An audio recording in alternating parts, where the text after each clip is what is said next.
শুধু একটা রোজা রাখবেন, 2 বছরের গুনাহ আল্লাহ পাক আপনাকে ক্ষমা করে দিবে। আর এই রোজাটা কিন্তু আরাফার রোজা, যেটা আমাদের সামনে আসতেছে। এখন এই রোজাটা আপনি কবে রাখবেন? 8 তারিখে রাখবেন নাকি 9 তারিখে রাখবেন নাকি 2টা রোজা রাখবেন? এবং এই দিনে রোজা ছাড়াও আর কি কি আমল করা যায়, নবীজি আমাদেরকে চমৎকার ভাবে এই বিষয়গুলো বর্ণনা করেছেন। নবীজি বলেন, আহতাসিবু আলাল্লাহি আন ইউকাফিরা সানাতাল্লাতি ক্বাবলা ওয়াস সানাতাল্লাতি বা'দা। যদি কোনো ব্যক্তি আরাফার দিনে রোজা রাখতে পারে, আমি নবীজি আশা করছি, আহতাসিবু আলাল্লাহ, আমি নবীজি আশা করছি আল্লাহ পাক তার আগের 1 বছর এবং পরের 1 বছর, মোট 2 বছরের গুনাহ আল্লাহ পাক তাকে ক্ষমা করে দিবে। আমরা জানি নবী সাল্লাল্লাহু আলাইহি ওয়াসাল্লাম আরাফার দিনটাকে সবচেয়ে উত্তম দিন বলে ঘোষণা করেছেন। রাত হিসাবে লাইলাতুল কদরের রাত হলো সবচেয়ে উত্তম রাত, আর দিন হিসাবে আরাফার দিনটা হলো সবচেয়ে উত্তম দিন। প্রিয় ভাইরা আমার, এখন আপনি কোন দিন রোজা রাখবেন এটা নিয়ে একটু মতানক্য আছে আমরা জানি। কারণ জিলহজ মাসের 9 তারিখ অর্থাৎ আরাফার দিন, যেদিন হাজী সাহেবরা আরাফার ময়দানে উপস্থিত থাকে, ওই দিন বাংলাদেশে হয় 8 তারিখ, আর বাংলাদেশে যেদিন 9 তারিখ ওই দিন সৌদি আরবে হয় 10 তারিখ। এখন আপনি কোন দিন রোজা রাখবেন এইটা নিয়ে মতানক্য। দেখেন, যেহেতু চাঁদের উপরেই আমাদের তারিখটা নির্ধারিত হয়, এখন জিলহজ মাসের 9 তারিখে আমরা আরাফার দিন হিসাবে আমরা ধরে নেই। কেন? কারণ সৌদি আরবে যেদিন রোজা রাখে, সৌদি আরবে যেদিন রমজান মাসের চাঁদ ওঠে, সেদিন কিন্তু আমাদের এখানে চাঁদ ওঠে না।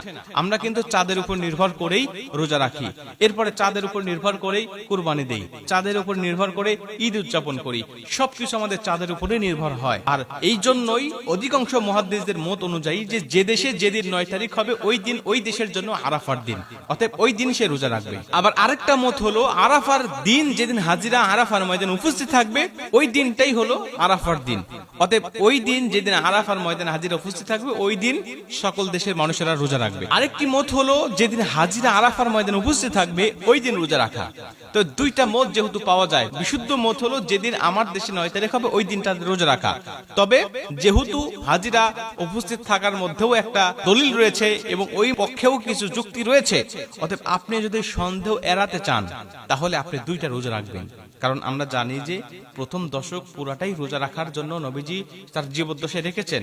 নবীজি জীবদ্দশায় 4টি আমল কখনো ছাড়তেন না, তার মধ্যে একটি হলো জিলহজ মাসের প্রথম দশকে রোজা রাখা। এটা খুব নবীজি করতেন, এটার আলাদা অনেক ফজিলত রয়েছে। অতএব আপনি যদি 2টা রোজা রাখতে পারেন, একটা তো অবশ্যই আরাফার দিন পড়তেছে, আরেকটা আপনার পড়তেছে এই নফল হিসাবে জিলহজ মাসের প্রথম দশকের রোজা হিসাবে, অতএব ওটারও আলাদা ফজিলত আছে, আর আরাফার দিনের ফজিলত তো রয়েছে।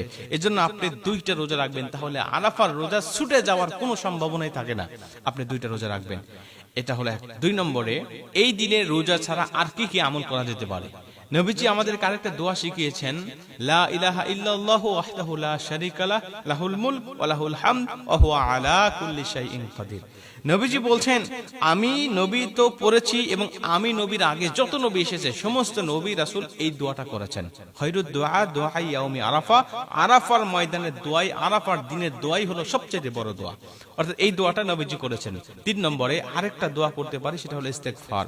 যেহেতু নবীজি বলেছেন আরাফার ময়দানে অবস্থানরত সব হাজীদেরকে আল্লাহ পাক দিন ক্ষমা করে দেয়, কারো জীবনে কোনো গুনাহ থাকে না। শয়তান সেদিন চিল্লাইতে থাকে আর নিজেকে ভৎসনা করতে থাকে, তিরস্কৃত করতে থাকে যে আল্লাহ আজকে এত মানুষগুলোকে ক্ষমা করে দিল। এবং তারা সেখানে উপস্থিত হয়ে ক্ষমা পেয়েছে। আমরা বাংলাদেশে আছি, আমরা ইন্ডিয়াতে আছি, আমরা অন্যান্য দেশে আছি, আমরা তো সেখানে উপস্থিত হতে পারি নাই। অতএব আমরা সেদিন ইস্তেগফার পাঠ করে আল্লাহর কাছে ক্ষমা প্রার্থনা করব। নবীজি বলেন, তাহলে তাদের মতো তোমাদেরকেও আল্লাহ পাক ক্ষমা করে দিবে এই দিনটাতে বেশি বেশি ইস্তেগফার পাঠ করার কারণে। অর্থাৎ এই দিনে আমরা রোজা রাখবো, এই দিনে আমরা লা ইলাহা ইল্লাল্লাহু ওয়াহদাহু লা শারীকা লাহু লাহুল মুলক ওয়া লাহুল হামদ ওয়া হুয়া আলা কুল্লি শাইইন কাদির, এই দোয়াটা পাঠ করব। 3 নম্বর আমরা ইস্তেগফার পাঠ করব। আশা করি আল্লাহ পাক এই আরাফার ময়দানে 3টা আমল করার বিনিময়ে আমাদেরকে অনেক অনেক ফজিলত দান করবেন।